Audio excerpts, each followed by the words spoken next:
감사를 드립니다. 또 이 땅에 살면서 저희를 늘 보호하여 주시고 인도해 주심도 믿고 의지합니다. 주님, 저희가 주님 앞에 가는 그날까지 저희와 함께 동행하여 주시옵소서. 또 교회 가운데 많은 일정들이 있습니다. 주님께서 저희에게 지혜를 주시고 또 행할 수 있는 힘도 더하여 주시옵소서. 그래서 더 많은 영혼들이 구원받고 주님께 영광이 되기를 간절히 소원합니다. 또 주님의 일꾼들을 교회 가운데 키워주시고 준비시켜 주시기를 간절히 소원합니다. 그것을 위해 저희가 함께 기도하고 수고할 수 있도록 도와주시옵소서. 오늘 주님의 말씀을 공부하는 이 시간 주님께서 함께하여 주시고 말씀을 공부하는 가운데 성경의 뜻들을 깨달아 할 수 있도록 도와주시옵소서. 모든 것 주님께 의지하며 예수님의 이름으로 기도드리옵나이다. 아멘. 네, 성경 로마서 15장을 보시겠습니다.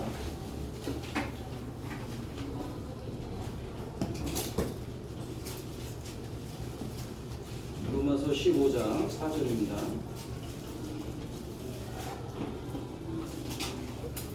같이 읽겠습니다. 무엇이든지 전에 기록한 바는 우리의 교훈을 위하여 기록된 것이니 우리로 하여금 인내로 또는 성경의 암리로 소망을 가지게 함이니라. 무엇이든지 전에 기록한 바는 우리의 교훈을 위하여 기록된 것이다. 그래서 이제 구약 성경이나 다른 성경들을 봤을 때 저희가 교훈을 얻을 수 있다 이겁니다. 그래서 오늘은 특별히 창세기의 대표적인 인물들 가지고 교훈을 좀 생각해 보고자 합니다. 여기 이제 제가 이미 좀 적어놨어요. 그래서 8명이 있는데 이 8명이 성경 창세기를 대표하는 인물들입니다. 각각의 교훈들이 있어요. 그래서 이제 오늘은 그 교훈들을 좀 생각해 보려고 합니다. 첫 번째, 아담. 아담 하면 뭐가 떠오르죠? 아담합니다. 네. 이런 아재 개그는 네. 좀 지양해 주시기를. 네. 아담 하면은 죄가 떠오르죠. 그래서 이 아담은 정말 좋은 씨로 지음을 받았는데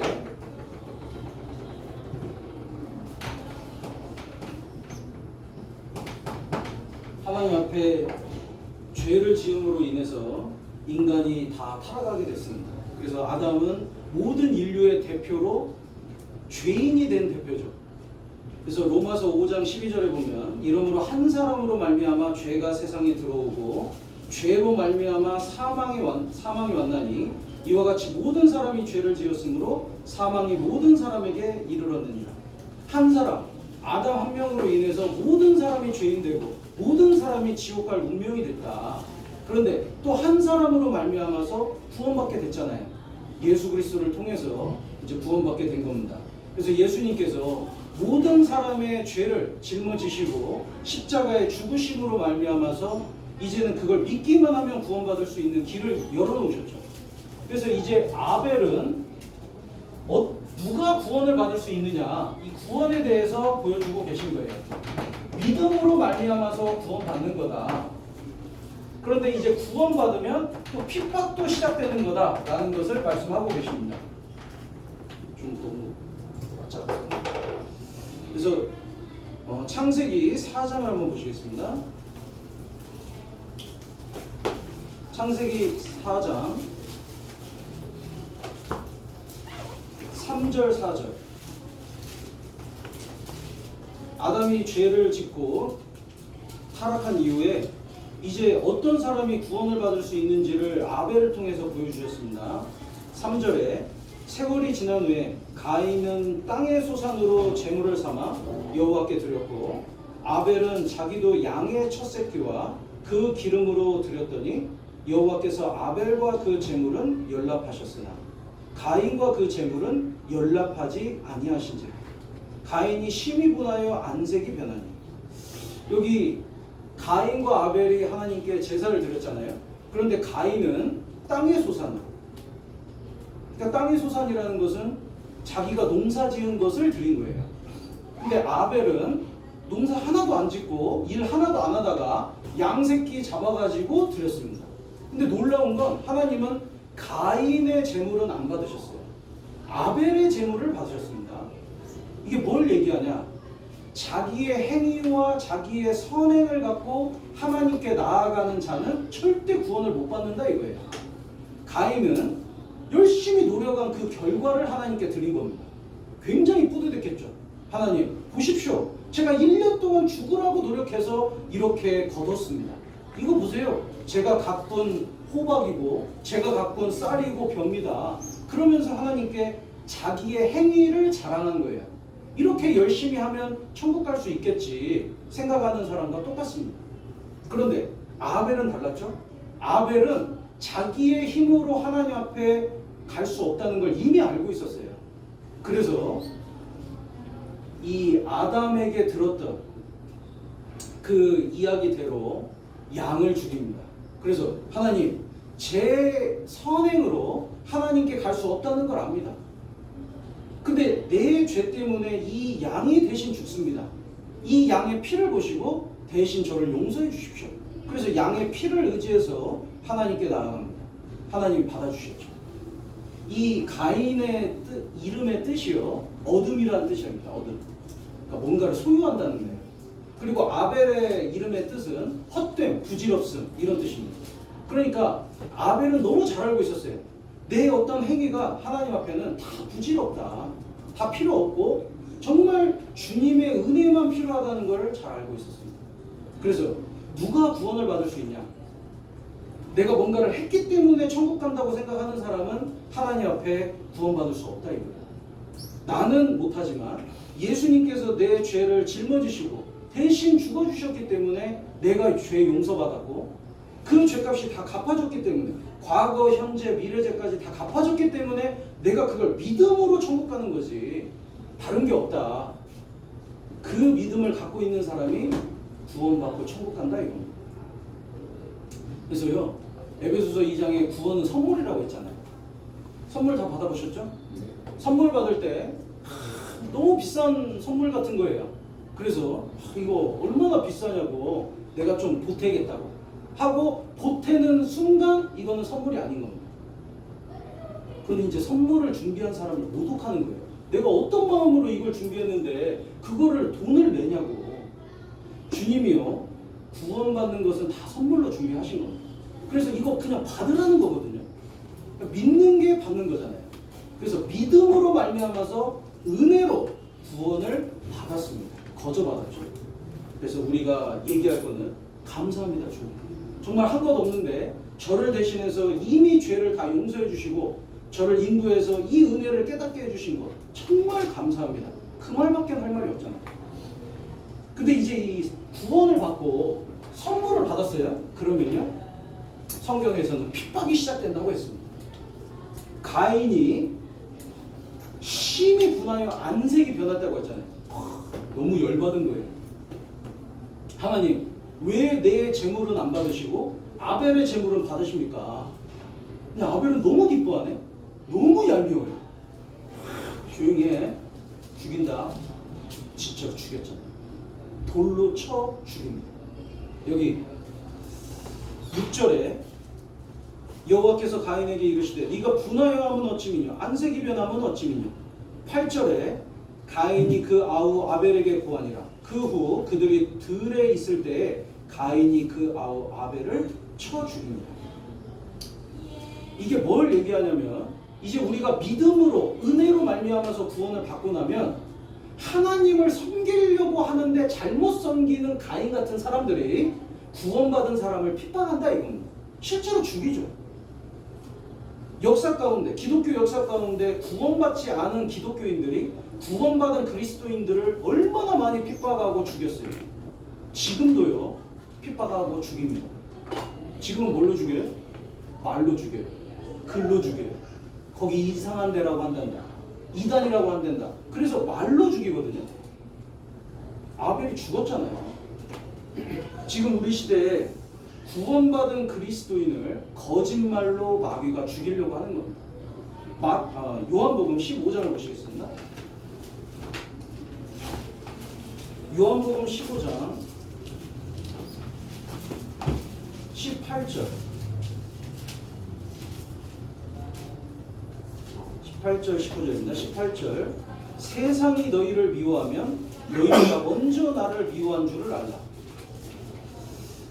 이 세상은 마귀 편이에요. 그러니까 예수 그리스도를 미워했습니다. 그리고 예수 그리스도를 죽이기까지 했죠. 예수님의 제자들도 죽였어요. 그러니까 세상이 너희를 미워하면 너희보다 먼저 나를 미워한 줄 알라. 나를 미워하기 때문에 나를 따르는 너희들도 미워할 거다. 너무 당연하다는 거예요. 19절에 너희가 세상에 속하였으면 세상이 자기의 것을 사랑할 터이나 너희는 세상에 속한 자가 아니요 도리어 세상에서 나의 택함을 입은 자인 거로 세상이 너희를 미워하느니라. 같은 편이면 뭐하러 미워해요? 우리가 세상에 속했으면 세상이 뭐하러 핍박하고 미워해요? 세상에 속하지 않고 주님 편에 섰기 때문에 세상이 마귀가 미워하는 겁니다. 그래서 핍박하고 죽이는 거예요. 히브리서 11장 37절에 보면 구원받은 그리스도인들이 이런 핍박을 받는데 돌로 치는 것과 톱으로 켜는 거라고도 되어 있거든요. 실제로요, 예수님의 제자 중에 열심당원 시몬, 이 열심당원 시몬은요, 전승에 의하면 이집트에 복음 전하다가 톱으로 켜서 죽임을 당합니다.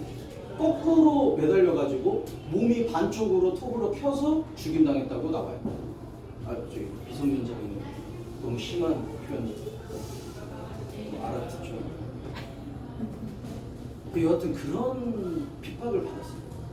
근데 지금은요, 그런 핍박 없어요. 그러잖아요. 누가 뭐 중동 지방이면 모르겠는데, 뭐 중국이나 이런 데면 모르겠는데, 지금은 크게 이런 죽임을 당하는 핍박은 없잖아요. 왠지 아세요? 마귀도요, 진화합니다. 창세기에는 뱀으로 나왔는데 요한계시록에는 용으로 나오잖아요. 그만큼 지혜도 성장하고 힘도 세지는 거예요. 근데 마귀가 이미 많은 선지자들을 죽여봤어요. 예수님도 죽였죠. 제자들도 죽였죠. 그런데 소용이 없다는 걸 이제 아는 거예요. 죽는 순간까지 찬양을 부르면서 죽습니다. 그러니까 로마 사람들이요, 그리고 핍박자들이 너무 그들의 믿음이 신기한 거예요. 도대체 어떤 믿음을 갖고 있길래 죽는 순간까지 찬양을 부를까? 도대체 저들이 믿는 믿음은 죽음도 두렵지 않은 건가? 너무 신기한 겁니다. 그래서 믿는 사람들이 더 많아졌어요. 그러니까 마귀가 이거는 죽여가지고는 이게 되는 게 아니구나. 그래서요, 전략을 바꾸죠. 거짓말로. 그래서 아주 이상한 대로 만들어놔요. 그래서 아예 못 듣게끔. 저희 교회 이상한 데라고 얘기 많이 하잖아요. 아예 겁먹어가지고 못 듣게끔. 근데 듣고 보니까 이게 맞네, 이게 성경적이네. 구원받고 나면요, 오히려 분별을 합니다. 뭐가 맞는지. 여기 사도행전 6장을 보시겠습니다. 그러니까 거짓말의 최고 전문가가 마귀잖아요. 사도행전 6장 10절에 보시면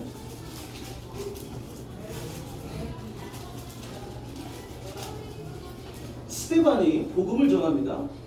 근데 이 구원받지 않은 종교가들이요, 듣기 싫은 거예요. 왜? 자기들이 마음에 찔리거든요. 그리고 자기들의 권위가 도전받거든요. 그러니까 스데반을 죽이려고 하는데 어떻게 죽이냐? 여기 6장 10절에 보면 스데반이 지혜와 성령으로 말함을 저희가 능히 당치 못하여. 그러니까 성경대로 얘기하니까 자기들이 할 말이 없는 거예요. 능히 당치 못했다고 되어 있습니다. 못 이겨요. 그러니까 어떻게 합니까? 거짓 증인들을 세웁니다. 거짓말을 만들어내요. 11절에 사람들을 가르쳐 말시키되 너 이렇게 말해, 이렇게 한 겁니다. 이 사람이 모세와 및 하나님을 모독하는 말하는 것을 우리가 들었노라 하게 하고, 너 이렇게 말해라. 스데반이 모세도 모독했고 하나님도 모독했다고 말해. 실제로 그렇게 얘기하죠. 13절에 거짓 증인들을 세우니 가로되 이 사람이 이 거룩한 곳과 율법을 거스려 말하기를 마지 아니하는구. 그래서 결국엔 스데반을 돌로 쳐 죽이잖아요. 지금 우리 시대에도요, 거짓 증인들이 많이 들어져 있습니다. 거짓말이 횡행해요. 그래서 인터넷 조금만 봐도요, 거짓말로 꽉 차 있는 걸 볼 수 있습니다. 한 번 구원받으면 죄 지어도 된다고 한댄다. 저희가 언제 그렇게 가르친 적이 있어요? 구원을 받은 것이 영원한 속죄를 받았고 앞으로 지을 죄까지 용서받은 거는 맞지만 죄를 마음대로 짓는 거는 아니다 이겁니다. 주님의 사랑을 받은 사람은요, 그 사람 때문에 오히려 죄를 더 안 짓기를 원하는 거예요. 예수님 마음 아프게 하고 싶지 않다. 아버지의 사랑을 충분히 받은 사람은요, 아버지 마음 아프게 하기 싫어서 올바르게 살려고 노력하거든요. 주님의 사랑을 깨달은 사람은요, 오히려 죄를 더 적게 지으려고 하는 겁니다. 실수로 죄 지을 수도 있고 연약한지라 죄를 지을 수도 있지만은 그 죄 때문에 예수님께서 죽어주신 그 사랑과 희생을 안다면 죄를 이기려고 무더기도 노력하는 거예요. 그러니까 영원히 속죄해줬으니까 죄 마음대로 지어도 됩니다. 이거는 성경의 가르침이 아니잖아요. 그리고 저희 교회가 뭐 이완 목사님을 교주로 섬기는 뭐가 있어요? 없잖아요. 그렇게 생각하는 분은요, 전도인 수련회 한번 와보셔야 돼요. 전도인이 모여가지고요, 질의응답도 하고 회의도 하거든요.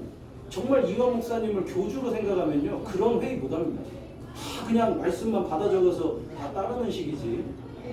근데 이제 정말 건설적인 회의를 하거든요. 그런 거 한번 보면요, 그런 얘기 못합니다. 마태복음 6장 한번 보시겠습니다. 마태복음 6장. 마태복음 6장에 주기도문이 나와요. 로즈 프레이어.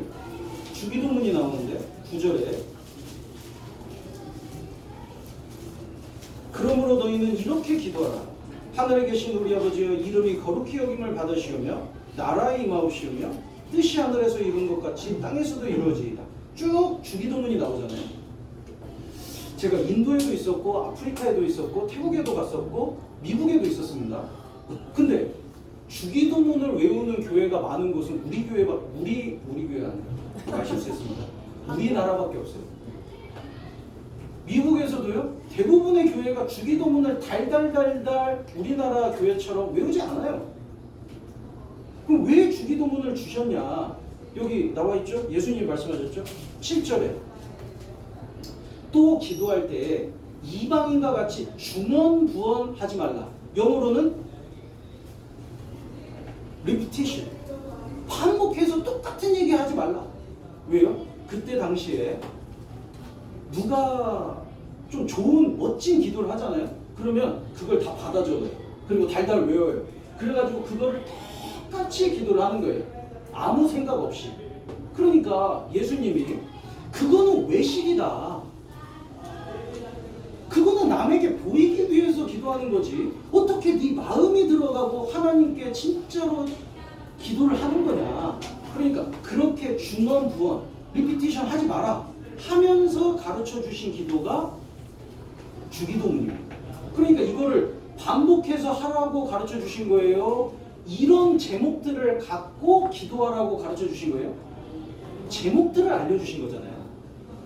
그래서 이거를 그대로 그냥 외워가지고 아무 생각 없이 반복하는 것은 성경적이지 않습니다. 근데 이 제목들은 기도해야죠, 당연히. 그러니까 하나님의 뜻으로 살아갈 거냐, 아니면 사람들이 가는 길로 갈 거냐.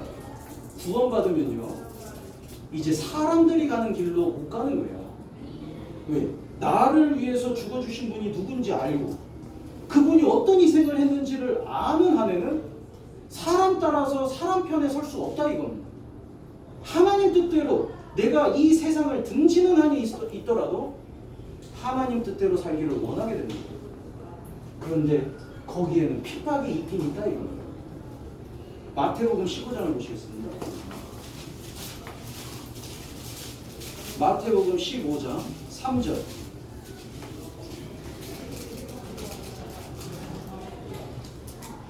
대답하여 가라사대 너희는 어찌하여 너희 유전으로 하나님의 계명을 범하느냐. 유전이 영어로는 트레디션입니다. 유대인들은 유전, 자기 전통을 엄청 많이 만들어놨어요.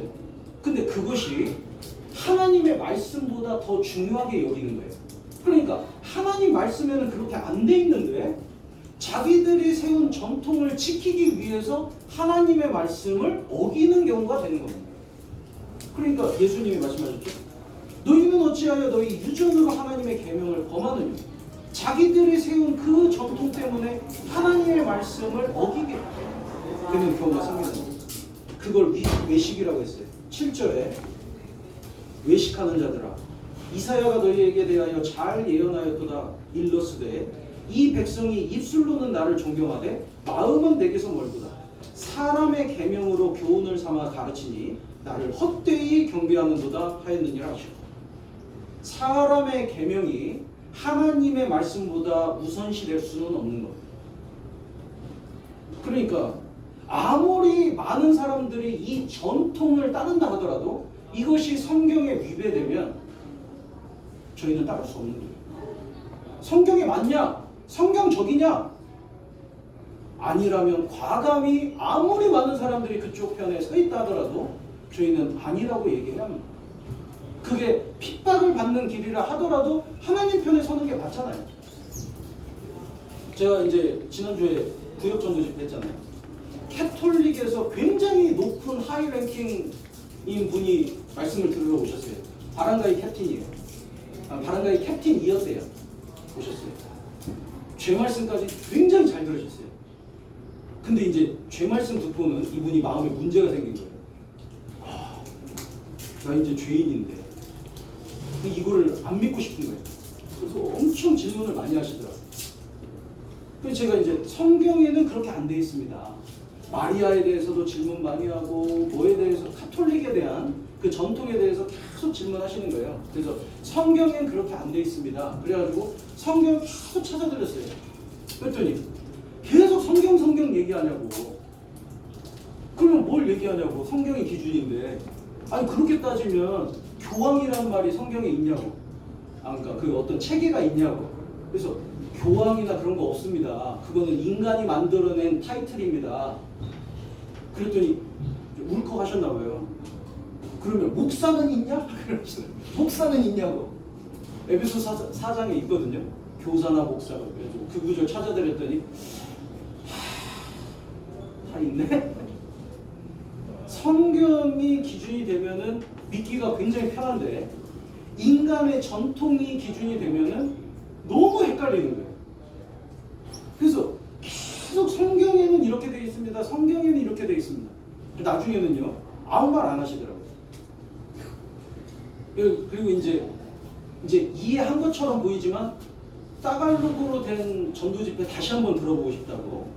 그러니까 이제 주변 분들이 다 놀랐어요. 왜냐면 그럴 뿐이 아니라는 거예요.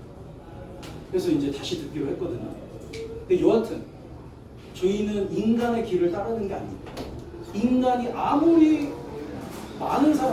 많은 사람들이 이 전통을 따르고 오래된 전통이라 하더라도 이것이 성경적인 기준에 맞지 않으면 과감히 돌아설 필요가 있습니다.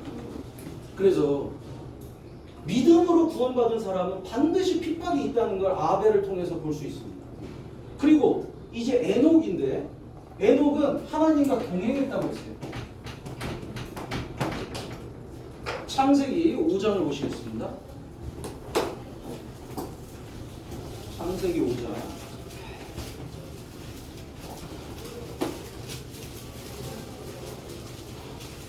창세기 5장 24절 같이 읽겠습니다.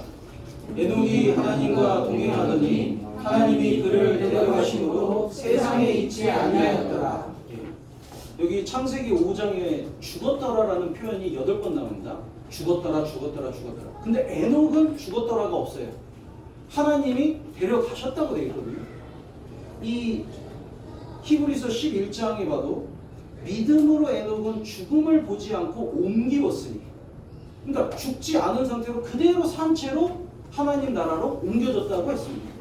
이 에녹이 구원받고 마지막 시대에 이 휴거될 사람의 모형입니다. 우리도 그런 시대에 살고 있죠. 마태복음 24장, 누가복음 21장에 보면 마지막 징조들이 쭉 나와요. 그런데 반드시 예수님 다시 오신다고 하셨는데 다시 오실 때 구원받은 그리스도인들은 산채로 들려 올라간다고 하셨습니다. 저희는 우리 그런 시대에 살고 있잖아요. 그래서 에녹은요, 노아의 홍수 오기 전에 산채로 들려 올라갔습니다. 큰 환란이 오기 전에 산채로 들려 올라간 거예요. 7년 환란 오기 전에 구원받은 그리스도인들은 산채로 휴거될 것이 분명합니다. 그런데 이 들려 올라갈 때까지 하나님과 동행했다고 했어요. 동행. 이 동행이라는 그 원어를 찾아보니까 할라크라고 되어 있습니다. 할라크. 뜻은 걷다. 다른 뜻은 뜻을 쫓아가다. 이런 뜻이에요. 그러니까 우리가 하나님과 동행한다 라고 했을 때 그 동행이 하나님의 뜻대로 올바르게 살아간다 이겁니다. 하나님의 뜻대로 올바르게 살아간다.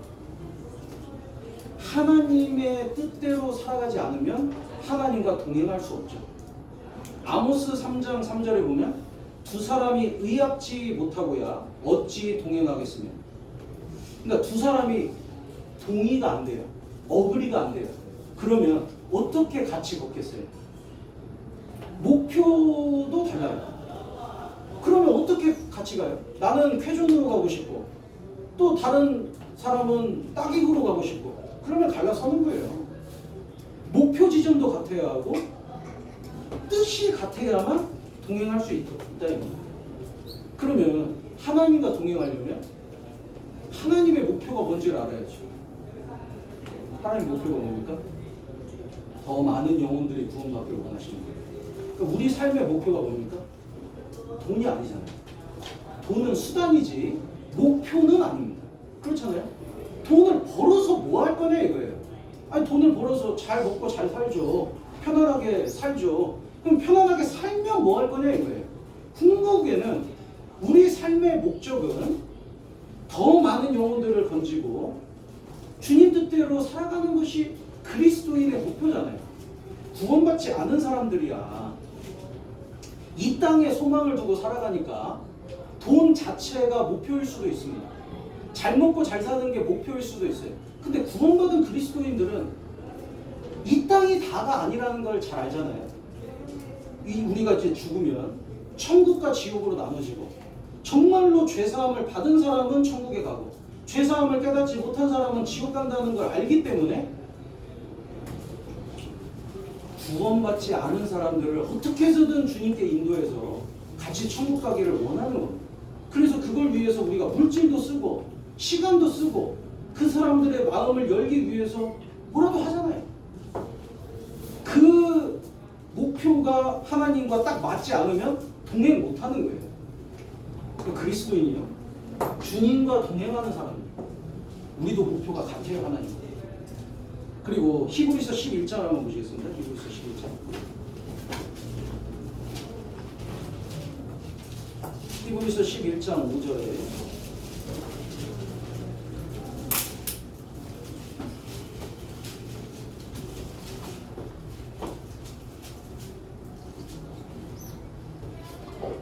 믿음으로 에녹은 죽음을 보지 않고 옮기었으니 하나님이 저를 옮기심으로 다시 보이지 아니하니라. 저는 옮기우기 전에 하나님을 기쁘시게 하는 자라 하는 증거를 받았느니라. 여기 옮기시기 전에 어떻게 동행할 수 있었냐? 하나님을 기쁘시게 하는 자였기 때문에 동행했던 거예요. 그러니까 퀴즈 하나 드리겠습니다. 서울에서 부산을 가는데 가장 빠른 방법이 뭔가요? 어떻게 가면 가장 빠르게 갈 수 있어요? 비행기. 비행기. 또 다른 방법 없나요? KTX. KTX. 또 다른 방법. 전투기. 와, 전투기까지 나왔어요. 전투기 훨씬 빠르겠죠. 근데 더 빠른 방법이 있어요. 정말 마음 맞는 친구하고 같이 내려가면요. 네, 제일 빠르요. 시간 가는 줄 모르게 교제하니까 제일 빨라요. 제가 그 공주에 저희 공주 수영관 있잖아요. 공주 수영관에 형제 청년 때 형제들이랑 같이 이제 봉사하러 자주 갔어요. 내려갈 때는 좀 멀어요. 멀게 느껴져요. 한 2시간 넘게. 이제 내려갑니다. 근데 올 때는요, 봉사하고 이제 올라오는 길이잖아요. 그러니까 너무 피곤한 상태로 이제 올라오는 거예요. 그리고 눈 딱 감았다가 뜨니까 서울중앙교회예요. 그래서 저희 형제들끼리 우스갯소리로 이 세상에서 제일 짧은 여행이 어딘 줄 아냐? 공주에서 서울 올라오는 거. 봉사하고 올라오는 길은요, 너무 짧은 거예요. 눈 감아가지고 잠깐 좋은 것 같은데 벌써 도착했거든요. 근데 그것보다 더 즐거운 동행은요, 정말 마음 맞는 사람. 이 여행 떠나면요, 그렇게 재밌을 수가 없잖아요. 시간 가는 줄 모르잖아요. 얘기가 끊이질 않잖아요. 이 하나님과 동행하는 것이 그런 동행이다 이겁니다. 정말 주님을 기쁘게 하고 주님도 저희에게 기쁨을 주시고 같이 교제하면서 가면요, 시간 가는 줄 몰라요. 요즘 올티가스 교회 형제자매들 교제가 그렇잖아요. 아유 뭐 옆에서 보면요, 시간 가는 줄 몰라요. 아니 벌써 이렇게 저녁 시간이 됐냐고. 그럼 저녁 먹고 가자고. 그럼 저녁 먹고 또 교제해. 또 교제하다 보면 자고 가라고. 뭐 헤어지면서도 한 30분 걸려요. 막. 아이 그거 뭐 타픽 하나 또 나오면 또 교제하느라고 또 막. 그러니까 시간 가는 줄 모르잖아요. 그게 좋은 교제. 주님과 동행하는데 말씀으로 주님의 말씀을 듣고 또 교제하면서 그걸 나누고 기도로 주님께 또 말씀드리고 그러다 보니까 이 동행이요, 지루할 틈이 없는 겁니다. 너무 기쁨 가운데 교제하는 거예요. 그래서 동행하는 거예요. 우리가 주님을 기쁘게 하고 주님도 저희에게 기쁨을 주시고 그래서 동행을 하는 겁니다. 끝까지. 그리고 이 하나님과 동행하는 사람은요, 무엇도 두렵지 않습니다. 아버지와 그 작은 아들이 시골길을 가고 있었어요. 근데 시골길은 뭐 그 가로등이 없잖아요. 그러니까 너무 깜깜한 거예요. 그래서 그 시골길을 쭉 걸어가는데 너무 깜깜하니까 아버지가 이 아이가 좀 걱정이 됐습니다. 그래서 애한테 물어보는 거예요. 너 이렇게 깜깜한데 무섭지 않니? 아들이 얘기합니다. 아빠가 있는데 뭐가 무서워요? 그 말이 맞잖아요. 아빠가 있는데 뭐가 무서워요? 저희의 인생길을 가는데 주님과 동행하면서요, 뭐가 두렵겠어요? 이 세상을 창조하시고 말씀 한마디로 모든 걸 가능케 하시는 이 하나님과 동행한다면요, 두려울 거 없습니다. 여호수아 1장 보시겠습니다.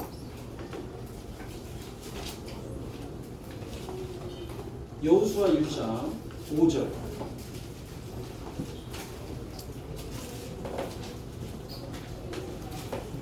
5절 6절 제가 읽겠습니다. 너의 평생에 너를 능히 당할 자 없으리니 내가 모세와 함께 있던 것 같이 너와 함께 있을 것입니다. 내가 너를 떠나지 아니하며 버리지 아니하리니 마음을 강하게 하라, 담대히 하라. 너는 이 백성으로 내가 그 조상에게 맹세하여 주리라 한 땅을 얻게 하리라. 내가 너와 함께 할 거다. 모세와 동행했던 것처럼 너와도 동행할 거다. 그러니까 걱정하지 마라. 두려워하지 마라. 마음을 강하게 해라. 담대히 해라. 저희에게도 그렇게 말씀하시잖아요. 저희가 구원받고 핍박이 있습니다. 핍박뿐만이 아니라 인생 가운데 어려움이 얼마나 많아요. 그런데 주님과 동행하는 한 해는 두려울 게 없는 거예요. 설령 많은 어려움이 있을지언정 그 가운데 주님이 함께 하신다면 반드시 이 어려움도 극복할 수 있을 거다. 그 믿음이 있잖아요. 이 요한 웨슬레의 기념비에 세 마디가 적혀 있다고 합니다. 첫 번째는요, 세계는 나의 교구다. 그러니까 요한 웨슬레는 전 세계를 품고 있었던 사람이거든요. 전 세계적으로 복음 전하기를 원했습니다. 두 번째는 하나님께서는 당신의 일꾼은 땅에 묻으시나 당신의 일은 계속해 나가신다. 자기가 이제 죽음을 앞두고 자기는 죽지만 하나님은 자기의 일을 계속 해가실 거다. 그 믿었거든요. 그리고 마지막이 이제 진짜 제 마음에 와닿더라고요. 마지막 말은 이 웨슬레가 죽기 직전에 했던 말이랍니다. 죽기 직전에 하늘로 손을 팍 펴고 승리의 참 이 기쁨의 목소리로 세상에서 가장 좋은 것은 하나님께서 우리와 함께 하신다는 것이다 라고 외치고 이제 임종을 맞았다는 거예요.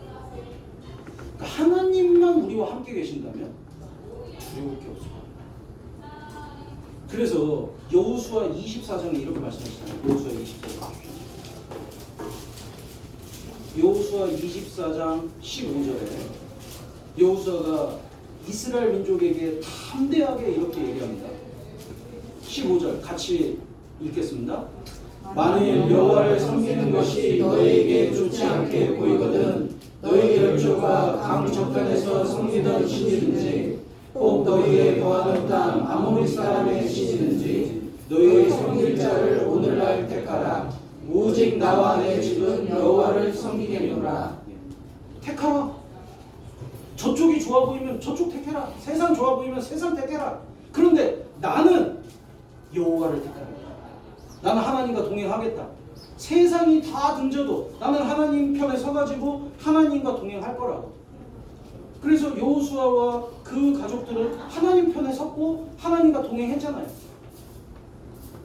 열왕기상 18장에 보면 엘리야가 이스라엘 민족에게 꾸짖으면서 얘기합니다. 너희들이 어느 때까지 둘 사이에서 머뭇머뭇하겠느냐. 결정하라고. 우스갯소리 있는데 집에 이렇게 있습니다. 여기 집 안에 이렇게 있는데 여기 따뜻해요. 여기 추워요. 여기 창문이 있습니다. 밖에 있는 사람, 안에 있는 사람 누가 더 불쌍합니까? 추운 밖에 있는 사람이 더 불쌍하잖아요. 안에는 따뜻하니까. 근데 추운 밖에 있는 사람보다 더 불쌍한 사람이 있어요. 누군지 아세요? 이 창문에 낀 사람. 창문에 꼈어요. 창문에 낀 사람은 더 불쌍해. 구원받은 그리스도인인데 여기 그림을 이렇게 그려요. 안에서 꼈어요. 안에 있는데 꼈어요. 그래서 얼굴은 밖에를 봐요. 세상이 어떻게 돌아가나, 세상에서 뭐가 좋나, 뭐가 유행하나 보는데 몸은 구원받았기 때문에 알아요. 그게 우리 길이 아니라는 거. 근데 이제 이게 껴가지고요. 저쪽도 못 가고 이쪽에도 발을 못 담그고 중간에 껴있는 겁니다. 그것만큼 안쓰러운 그리스도인이 없는 거예요. 마음의 갈등은 계속 있습니다. 주님 앞에 올바르게 살아가야 하는데, 교제 가운데 붙어야 하는데, 영혼들 건져야 하는데, 그런데 계속 세상을 봐요. 그러니까 중간에 껴가지고요. 머뭇머뭇하는 거예요. 어느 때까지 머뭇머뭇할 거냐. 섬길 자를 오늘날 택하라. 뒤로 미룰 것이 아니라 택해야 하는 겁니다. 이 당시에 에녹 당시에요. 가인과 아벨이 있었잖아요. 가인의 자손들은 엄청난 도시들을 막 세워가요. 도시들을 세우고 전쟁 무기를 만들고 성경에 나옵니다. 그리고 악기를 만들어요. 그러니까 문화를 발전시키죠. 그러면서 막 노래도 부르고 그걸 보면요. 너무 휘황찬란한 보이는 거예요. 너무 좋아 보이는 거예요. 그런데 에녹은 그 세상의 길, 가인의 길을 따라가지 않습니다. 주님과 동행해요. 그 길은 내 길 아니에요. 세상이 어떻게 흘러가든 간에요. 이 세상 가운데 열심히 성실하게 일하고 돈 벌고 열심히 사는 거는 중요해요.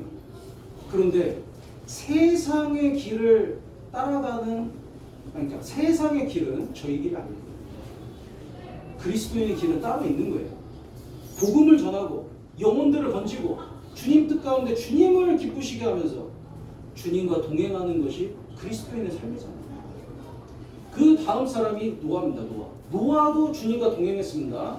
창세기 6장 보시겠습니다. 창세기 6장. 창세기 6장 9절입니다.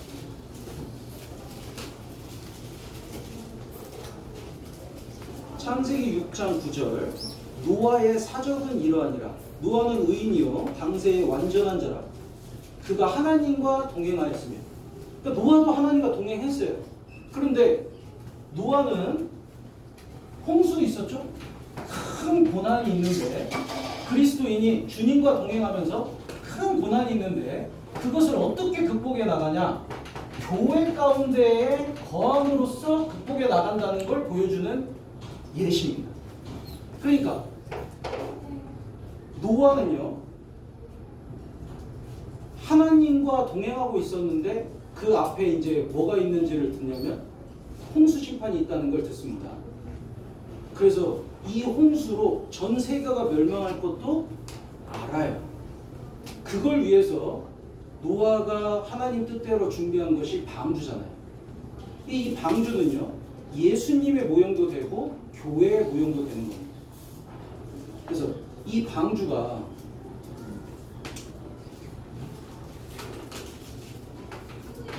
노아가 이 방주의 거함으로 인해 가지고 홍수 고난을 이기잖아요. 우리가 이제 신앙생활 가운데에서 어떻게 고난을 이겨낼 거냐, 다 그 홍수가 있는 거예요. 신앙생활 가운데 어떤 분은 경제적으로 홍수가 닥치기도 하고, 어떤 분은 가족들 가운데에서 뭔 문제가 생기기도 하고, 나름대로의 홍수들이 다 닥쳐요. 근데 그걸 어떻게 이겨내냐? 교회 가운데 있음으로 인해서 교회 가운데서 주님이 공급하시는 힘으로 이겨낸다 이거예요. 그래서요, 성경에서는 하나님이 이렇게 만들어라라고 디자인해 주신 것이 딱 두 가지 있어요. 첫 번째가 방주입니다. 두 번째는 성막이에요. 그러니까 하나님이 이렇게 꼭 지어라 라고 다 알려주셨어요. 그건 뭐냐면 교회는 자기 마음대로 하는 곳이 아니라는 거예요. 교회는 기준이 있습니다. 그게 뭐냐? 성경이에요, 성경. 그래서 교회를 운행해 나가는데 목사 마음대로 하면 안 되잖아요. 어떤 특정한 형제자매들의 마음대로 그냥 좌지우지 되면 안 되잖아요. 교회 가운데 기준이 딱 있어요. 하나님 디자인대로 노아 방주가 만들어졌듯이 성경이 기준이 돼서 교회가 운영이 되는 겁니다. 그래서 성경 66권은 정경을 캐논이라고 하잖아요. 캐논이 뭐냐면 자다 이거예요. 줄자. 그래서 성경의 잣대로 딱 보면은 뭐가 옳은지 뭐가 그른지 정확하게 구별할 수 있고, 성경이 기준이 돼서 교회는 운영되는 겁니다. 그리고 방주에는요, 운전대가 없었잖아요. 그러니까 교회에서는요, 그러니까 방주는 노아가 운전했던 게 아니고 하나님이 인도해 주셨거든요. 그러니까 교회도요, 누군가가 막 좌지우지 하는 것이 아니고 하나님이 인도해 주시는 인도하심이 있습니다. 솔로몬의 성전 앞에 두 기둥이 있었잖아요. 야긴과 보아스. 야긴은 하나님이 세우실 거야. 보아스는 그에게 능력이 있다. 그러니까 교회를 세우는데 하나님의 능력대로 교회를 세워 가시는 거예요. 그리고 이 노아 방주는 위에서부터 한 규빗에 옆으로 창을 냈잖아요.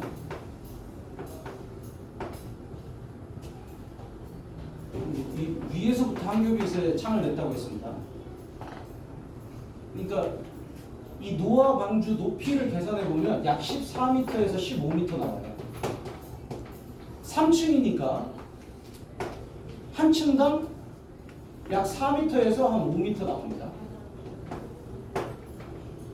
그리고 한 규빗에서 위에서 아래로 이 창문을 냈으니까 4에서 5m에서 한 50cm 밑에 창문이 나 있는 거잖아요. 그러니까 굉장히 높이 있는 거예요, 창문이. 그러면 노아 입장에서는요, 여기 지금 이 엄청난 파도들이 밀려오는데 이걸 볼 수 있었을까요, 없었을까요? 이 파도는 못 보는 거예요. 여기에서 딱 보면은 하늘밖에 안 보여요. 위에 있으니까. 그러니까 교회 가운데 있으면요, 세상에서 막 파도들이 많이 치고, 근데 그거 보고 있으면은 두렵잖아요. 행여나 잘못될 것 같고, 난 도대체 어떻게 살아가야 하나, 걱정도 막 커지고. 그런데 교회 가운데 있으면요, 주님이 딱 하늘 것을 보게끔, 주님만 보게끔 딱 만들어 주십니다. 그래서 교회 가운데 있음으로 인해서 이 모든 고난을 이겨낼 수 있게 만들어 주시는 거예요. 교회가요, 가장 안전한 곳입니다. 신앙적으로 교회 가운데 붙어 있기만 하면은 모든 공급을 받고 주님의 인도하심과 보호하심을 받을 수 있게끔 되어 있어요. 그 방주를 이제 지을 때 마지막으로 노아의 손으로 짓게 만드셨잖아요. 그러니까 하나님이 디자인은 알려주셨지만 꼭 노아가 짓도록 만드셨습니다. 그러니까 교회 가운데 하나님이 교회를 세워가시는 데 있어가지고 구원받은 형제 자매님들의 수고와 희생을 통해서 교회가 세워지게끔 만들어 가시는 거예요. 그래서 교회는 하나님의 집이긴 하지만 그 가운데 우리가 해야 할 일들이 반드시 있습니다. 그 희생과 수고를 통해 가지고 교회가 지워져 가는 거예요. 제가 인터뷰한 영상을 하나 봤거든요. 너무 마음이 와닿더라고요. 잡 인터뷰였는데, 인터뷰하는 사람이 이제 어플라이 한 사람한테 이제 막 질문을 하고 막 얘기합니다. 직업을 이제 설명을 해줘요. 7일간 일하셔야 합니다. 오프데이가 없나요? 휴일이 없나요? 네, 7일간 365일 일하셔야 합니다. 깜짝 놀래요. 그럼 몇 시간을 하루에 일하냐고? 24시간. 에? 그러면 잠은 못 자요? 잠은 잘 수는 있는데 필요하면 반드시 깨서 바로 일하셔야 한다고. 그럼 밥은요? 밀은? 런치타임 있긴 있는데 또 부르면 바로 일하셔야 한다고. 에? 그러면 365일 24시간 내내 일하고 부를 때마다 자다가도 깨서 일해야 하냐고. 그렇다고. 그리고 보수는 제로. 에? 그럼 월급은 하나도 안 받으면서 누가 그런 일을 하냐고. 그 일하는 사람이 있냐고. 있다고. 누구냐고. 대답이 엄마, 어머니. 어머니는 진짜로 그렇게 일하죠. 연중무휴, 그리고 무보수 다 일하잖아요. 그러잖아요. 왜? 사랑하니까. 애가 자다가도 애가 아프면은 일어나가지고 애를 돌봅니다. 자기는 피곤해도 음식을 해가지고 먹이는 거예요. 어머니는 그런 존재잖아요. 교회 가운데 가정주부와 가정부 뭐가 다릅니까? 누가 돈 받아요? 가정주부가 돈 받아요? 가정부가 돈 받아요? 가정부가 돈 받아요. 시간 되면 누가 집으로 돌아갑니까? 가정부. 가정주부는요? 이 어머니는요? 돈 하나도 안 받아요. 그리고 시간 돼도 뭐 어디 쉴 데도 없고 연중무휴 24시간 근무입니다. 그런데 무보수예요.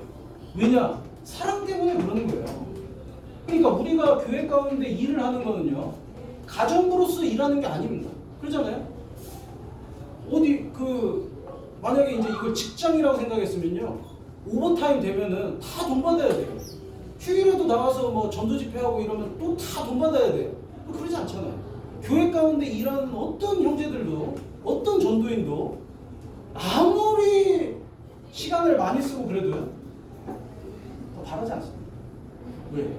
우리는 교회를 사랑하고 주님 일이기 때문에 그런 거예요. 우리는 가정부 아니잖아요. 가정주부.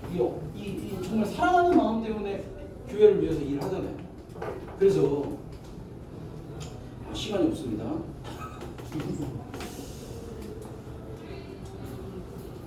우리가 이제 죄인이지만 믿음으로 구원받고 이제 구원받고 주님을 위해서 살아가는데 핍박이 있습니다. 근데 그 가운데에서도 주님과 동행하기를 마음에 먹었잖아요.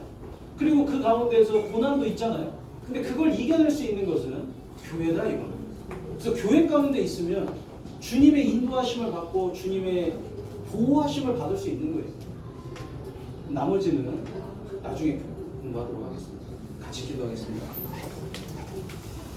아버지 하나님 감사합니다. 저희들 오늘 창세기 인물들을 통해서 교훈을 얻었습니다. 주님 보시는 저희 신앙생활이 더욱 합당할 수 있도록 도와주시옵소서. 또 주님 앞에 서는 그날까지 교회 가운데에서 더욱 자라갈 수 있도록 도와주시옵소서. 저희들 늘 부족하고 연약하지만 주님께서 함께 하심으로 그 모든 어려움과 연약함을 이겨낼 수 있는 줄 압니다. 늘 저희를 보호하여 주시고 인도하여 주시옵소서. 이 모든 기도 우리 주 예수 그리스도 이름으로 기도드리옵나이다. 아멘.